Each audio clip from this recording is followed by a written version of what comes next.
दोस्तों, भारत में वैसे तो कई ऐसे राजाओं द्वारा बनाए गए किले हैं जो कोई न कोई कहानी अपने अंदर समेटे हुए हैं। इन किलों को भारत की शान कहा तो जाता है, लेकिन यहाँ की कुछ ऐसी रहस्यमयी बातें भी हैं जो लोगों को सोचने पर मजबूर कर देती हैं। आज हम आपको भारत के कुछ ऐसे ही किलों के बारे में बताने जा रहे हैं जिनके बारे में कहा जाता है कि यहाँ राजा ने खुद ही अपनी रानी का सिर काट दिया था।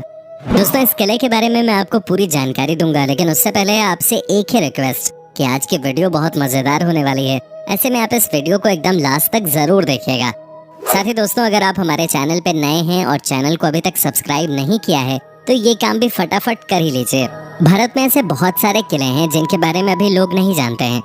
राजाओं के वक्त के किले जो आज भी लोगों के लिए रहस्यमयी बने हुए हैं, वहीं कुछ ऐसे किले भी हैं जो किसी न किसी वजह से बहुत मशहूर हैं। जी हाँ, ऐसा ही एक किला है जिसके बारे में आज हम आपको बताने जा रहे हैं। हिमाचल प्रदेश के हमीरपुर जिले में एक ऐसा किला है जो कि काफी रहस्यमयी है। लोगों का कहना है कि इस किले में किसी अज्ञात जगह पर अरबों का खजाना छुपा हुआ है जिसे आज तक कोई भी खोज नहीं पाया है। ये किला सुजानपुर के किले के नाम से भी जाना जाता है। ऐसा बताया गया है कि खजाना छुपा होने के कारण इस किले का नाम खजांची किला भी रखा गया है। इस किले को कटोच वंश के राजा अभय चंद ने 260 साल पहले यानी साल 1758 में बनवाया था। उसके बाद यहाँ राजा संसार चंद ने राज किया। कहा जाता है कि इस किले में आज भी राजा संसार चंद का खजाना मौजूद है, लेकिन आज तक इस रहस्य से पर्दा नहीं उठ पाया है और न ही कोई भी व्यक्ति खजाने तक पहुंच पाया है। ऐसा माना जाता है कि किले के अंदर ही एक 5 किलोमीटर की लंबी सुरंग है, लेकिन इस सुरंग के अंतिम छोर पर आज तक कोई भी नहीं पहुंच पाया है। रास्ता तंग और अंधेरा होने के कारण इस सुरंग में 100 मीटर से ज्यादा अंदर जाने की कोई सोचता भी नहीं है और न ही किसी की हिम्मत होती है। आसपास रहने वाले लोगों का ये भी कहना है कि रात में किले से अजीबोगरीब आवाजें आते हैं। उनका मानना है कि खजाने की रक्षा किले में मौजूद रूहानी ताकतें करती हैं, इसलिए इसका कोई पुख्ता सबूत किसी के पास नहीं है। कहा जाता है कि राजा संसार चंद इस किले का प्रयोग लूटे हुए खजाने को छुपाने के लिए करते थे। इसी के लिए उन्होंने किले में गुप्त सुरंग का निर्माण भी करवाया था, जिसका रास्ता सीधे खजाने तक जाकर खुलता था। यहाँ छिपे खजाने की खोज में मुगलों समेत कई राजा महाराजा और गांव के लोग किले में कई बार खुदाई कर चुके हैं। यहाँ तक कि वो उस रहस्यमयी सुरंग में जाने की कोशिश भी कर चुके हैं, लेकिन आज तक कहते हैं कि खजाने का रहस्य राजा संसार चंद के मरने के साथ ही दफन हो गया। यहाँ तक कि उनके परिवार के किसी भी सदस्य को भी वो खजाना नहीं मिल पाया। दोस्तों, जानकारी के मुताबिक ये किला मध्य प्रदेश के भोपाल में स्थित है। इस किले के बारे में कहा जाता है कि यहाँ शासन कर रहे राजा ने खुद ही अपनी रानी का सिर काट दिया था। इसके पीछे की कहानी बहुत ही हैरान करने वाली है। इस किले का नाम रायसेन फोर्ट यानी रायसेन का किला है। इस किले को सन 1200 ईस्वी में पहाड़ी की चोटी पे बनाया गया था। इस किले का शानदार इतिहास रहा है। यहाँ राजाओं ने शासन किया है। इस किले पर जीत हासिल करने में पसीने छूट जाते थे। कहते हैं कि 4 महीने की घेराबंदी के बाद भी इस किले को नहीं जीत पाया था। जब इस किले को जीतने का प्रयास किया जा रहा था, तब उस समय राजा पूरनमल का शासन था। जब उनको पता चला कि उनके साथ धोखा हुआ है, तो उन्होंने अपनी पत्नी रानी रत्नावली को बचाने के लिए उनका सिर खुद ही काट दिया था। इस किले से जुड़ी एक रहस्यमयी कहानी भी है। कहते हैं कि यहाँ के राजा राजसेन के पास एक ऐसा पत्थर था जो लोहे को भी सोना बना सकता था। इस रहस्यमयी पत्थर के लिए कई युद्ध भी हुए, लेकिन राजा हार गए तो उन्होंने उस पत्थर को किले के ही एक तालाब में फेंक दिया। इस पत्थर को कई लोगों ने खोजने की कोशिश की, लेकिन कामयाब नहीं हो सके। कहते हैं कि इस पत्थर की हिफाजत एक जिन करता है। भारत को अपने इतिहास के लिए जाना जाता है, जिसमें पर्यटक किले और महल देखने के लिए आते हैं। लेकिन जरा सोचिए कि कुछ 50-60 लोगों का समूह किसी जगह को देखने के लिए आए और अचानक वहां से गायब हो जाए तो क्या हो। जी हाँ, ऐसा ही कुछ हुआ था उत्तर प्रदेश के झांसी से करीब 70 किलोमीटर की दूरी पर स्थित गढ़कुंडार किला में, जो कि अपने आप में एक रहस्य है। तो चलिए जानते हैं इस रहस्यमयी किले के बारे में। 11वीं सदी में बना ये किला 5 मंजिला है, जिसमें 3 मंजिल तो ऊपर हैं, जबकि 2 मंजिल जमीन के नीचे हैं। हालांकि ये किला कब बना और किसने बनवाया, इसके बारे में कोई जानकारी नहीं है, लेकिन बताया जाता है कि ये किला 1500 से 2000 साल पुराना है। यहाँ चंदेलों, बुंदेलों और खंगार जैसे कई शासकों का शासन रहा। ये किला सुरक्षा की दृष्टि से बनवाया गया एक ऐसा बेजोड़ नमूना है जो लोगों को भ्रमित कर देता है। किला इस तरह बनाया गया कि ये 4-5 किलोमीटर दूर से तो दिखता है, लेकिन नजदीक आते आते ये दिखना बंद हो जाता है। जिस रास्ते से किला दूर से दिखता है, अगर उसी रास्ते से आप आएंगे तो रास्ता किले की जगह कहीं और ही चला जाता है, जबकि किले के लिए दूसरा रास्ता है। गढ़कुंडार के किले की गिनती भारत के सबसे रहस्यमयी किले में होते हैं। आसपास के लोग बताते हैं कि काफी समय पहले यहाँ पास के ही एक गांव में बारात आई थी। बारात यहाँ किले में घूमने आई। घूमते घूमते वो लोग तलघर में चले गए, जिसके बाद वो रहस्यमयी तरीके से अचानक गायब हो गए। उन 50-60 लोगों का आज तक पता नहीं चल सका। इसके बाद भी कुछ इस तरह की घटनाएं हुई, जिसके बाद इस किले के नीचे जाने वाले सभी दरवाजों को बंद कर दिया गया। ये किला किसी भूल भुलैया की तरह है। अगर जानकारी न हो तो इसमें अधिक अंदर जाने पर कोई भी दिशा भूल सकता है। किले के अंदर अंधेरा रहने के कारण दिन में भी ये डरावना लगता है। कहते हैं कि किले में एक खजाने का रहस्य भी छुपा हुआ है, जिसे तलाशने के चक्कर में कई लोगों की जान चली गई है। इतिहास के जानकार बताते हैं कि यहाँ के राजाओं के पास सोने, हीरे, जवाहरातों की कोई कमी नहीं रही। यहाँ के खजाने को ढूंढने की कोशिश कई लोगों ने की, लेकिन वो नाकाम रहे। आगरा का किला मूलतः एक ईंटों का किला था, जो चौहान वंश के राजपूतों के पास था। इस किले का प्रथम विवरण 1080 ईस्वी में आता है, जब महमूद गजनवी की सेना ने इस पर कब्जा कर लिया था। पुरुषोत्तम नागेश ओक की किताब आगरे का लाल किला हिंदू भवन है में इसका जिक्र है। सिकंदर लोधी ने भी इस किले में कुछ दिन गुजारे थे। लोधी दिल्ली सल्तनत का प्रथम सुल्तान था। उसकी मृत्यु भी इसी किले में 1517 में हुई थी। इसके बाद उसके पुत्र इब्राहिम लोधी ने गद्दी संभाली। पानीपत के युद्ध के बाद यह किला मुगलों के हाथ में आ गया। यहाँ उन्हें अपार संपत्ति मिले। फिर इस किले में इब्राहिम के स्थान पे बाबर आया और उसने यहीं से अपने क्रूर शासन का संचालन किया। इतिहासकार अबुल फजल ने लिखा है कि ये किला एक ईंटों का किला था, जिसका नाम बादलगढ़ था। ये तब खस्ता हाल में था और तब अकबर ने इसका जीर्णोद्धार करवाया।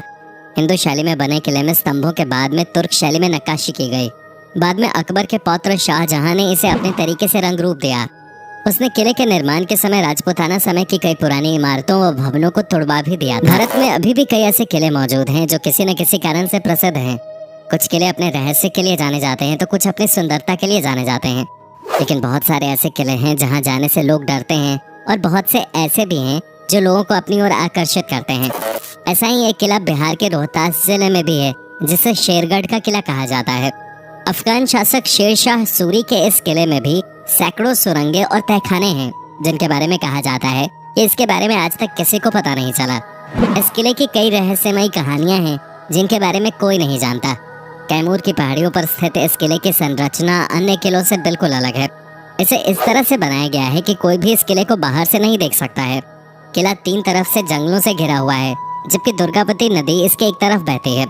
किले में प्रवेश करने के लिए एक सुरंग से होकर गुजरना पड़ता है। कहा जाता है कि अगर ये सुरंगें बंद हो जाती हैं तो किला किसी को दिखाई नहीं देगा। यहाँ बनाए गए सेलर्स के बारे में कहा जाता है जो इतने बड़े हैं कि इसमें 10,000 लोग एक साथ आ सकते हैं। ये किला शेरशाह सूरी ने अपने दुश्मनों से बचने के लिए बनवाया था। वो अपने परिवार और सैनिकों के साथ यहाँ रहता था। यहाँ उनके लिए सुरक्षा से लेकर हर तरह की सुविधाएं उपलब्ध थीं। इस किले को इस तरह से बनाया गया है कि अगर दुश्मन हर दिशा में 10 किलोमीटर दूर रहे तो इसे स्पष्ट रूप से आते देखा जा सकता है। कहा जाता है कि इस किले में मुगलों ने शेरशाह सूरी, उसके परिवार और हजारों सैनिकों को मार डाला था। ये किला 1540 और 1545 के बीच बनाया गया था। यहाँ सैकड़ों सुरंगें बनाई गई थीं ताकि मुसीबत के समय उन्हें सुरक्षित बाहर निकाला जा सके। ऐसा कहा जाता है कि इन सुरंगों का रहस्य केवल शेरशाह सूरी और उसके विश्वस्त सैनिकों को पता था। इस किले से केवल एक सुरंग रोहतासगढ़ किले तक जाती है, लेकिन किसी को नहीं पता कि दूसरी सुरंग कहाँ जाती है। शेरशाह का बेशकीमती खजाना भी इस किले में छिपा है, लेकिन उसे आज तक कोई नहीं मिला। सुरंगों और तहखानों का नेटवर्क किले में इस तरह से फैला है कि लोग अब भी अंदर जाने से डरते हैं। चित्तौड़गढ़ का किला। ये किला राजस्थान के चित्तौड़गढ़ में स्थित है। चित्तौड़गढ़ में भारत के सबसे पुराने और भव्य किले देखने को मिलेंगे। उन्हीं किलों में से एक चित्तौड़ का किला है। ये किला बैराज नदी के किनारे स्थित जमीन से लगभग 500 फुट ऊंचाई वाली एक पहाड़ी पे बना हुआ है। इसे पानी का किला भी कहा जाता है क्योंकि यहाँ 84 पानी की जगह हैं। चित्तौड़गढ़ का किला चित्तौड़गढ़ बूंदी रोड से लगभग 4 से 5 किलोमीटर की दूरी पे स्थित है। इस किले में 7 दरवाजे हैं जिनके नाम हिंदू देवताओं के नाम पे पड़े हैं। प्रथम प्रवेश द्वार पैदल पोल के नाम से जाना जाता है, जिसके बाद भैरव पोल, हनुमान पोल, गणेश पोल, जोली पोल, लक्ष्मण पोल और अंत में राम पोल है, जो सन 1459 में बनवाया गया था। किले की पूर्वी दिशा में स्थित प्रवेश द्वार को सूरज पोल कहा जाता है। इस किले में कई सुंदर मंदिरों के साथ साथ रानी पद्मिनी और महाराणा कुंभा के शानदार महल हैं। हालांकि इस किले के कई हिस्से अब खंडहर में बदल चुके हैं। लगभग 700 एकड़ के क्षेत्र में फैला चित्तौड़गढ़ का ये किला राजपूत शौर्य के इतिहास में गौरवपूर्ण स्थान रखता है। ये किला 7वीं से 16वीं शताब्दी तक सत्ता का एक महत्वपूर्ण केंद्र हुआ करता था। इस किले पर 3 बार आक्रमण किए गए। पहला आक्रमण सन 1303 में अलाउद्दीन खिलजी द्वारा, दूसरा सन 1535 में गुजरात के बहादुर शाह द्वारा तथा तीसरा सन 1567-68 में मुगल के द्वारा। सोनार किला। राजस्थान में पहाड़ी दुर्ग, जल दुर्ग, वन दुर्ग और रेगिस्तानी दुर्ग के बेमिसाल उदाहरण देखने को मिलते हैं। जैसलमेर के किले को रेगिस्तानी दुर्ग कहते हैं। रेगिस्तान के बीचों बीच स्थित ये दुनिया के सबसे बड़े किलों में से एक है। इसे रावल जायसवाल ने 1156 ईस्वी में बनवाया। सुबह सूर्य की अरुण चमकीली किरणें जब इस दुर्ग पे पड़ती हैं तो बालू मिट्टी के रंग परावर्तन से ये किला पीले रंग से दमक उठता है। सोने सी आभा देने के कारण इसे सोनार किला या गोल्डन फोर्ट भी कहा जाता है। इस दुर्ग की विशालता का अंदाजा इसी से लगाया जा सकता है कि इस दुर्ग के चारों ओर 99 गढ़ बने हुए हैं। इनमें से 92 गढ़ों का निर्माण 1633 से 1647 के बीच हुआ था। ये किला शहर से 76 किलोमीटर दूर त्रिकुटा पहाड़ी पर त्रिकोण आकार में बनाया गया है। किले में सबसे ज्यादा आकर्षण जैन मंदिर, रॉयल पैलेस और बड़े दरवाजे हैं। जैसलमेर रेगिस्तान का शहर है जो त्रिकुटा पहाड़ी, हवेलियों और झीलों के लिए प्रसिद्ध है। यही वो दुर्ग है जिसने 11वीं सदी से 18वीं सदी तक अनेकानेक उतार चढ़ाव देखते गौरी, खिलजी, फिरोज शाह तुगलक और ऐसे ही दूसरे मुगलों के भीषण हमलों को लगातार झेला है। कभी सिंधु, मिस्र, इराक, कंधार और मुल्तान आदि देशों का व्यापारिक कारवां देश के अन्य भागों को यहीं से जाता था। दोस्तों, उम्मीद करता हूँ कि आपको हमारा ये एपिसोड पसंद आया होगा। साथ ही दोस्तों, अगर आपको इस वीडियो पे कोई राय देनी है तो आप हमें कमेंट करके बता सकते हैं। हमें आपके कमेंट्स का इंतजार रहता है। दोस्तों, अगर आप हमारे चैनल पे नए हैं तो प्लीज़ चैनल को सब्सक्राइब ज़रूर कर दीजिएगा, क्योंकि हम आपके लिए रोज़ ही इस तरह के वीडियोस बनाते रहते हैं। दोस्तों, अपना ख्याल रखिएगा। Bye bye.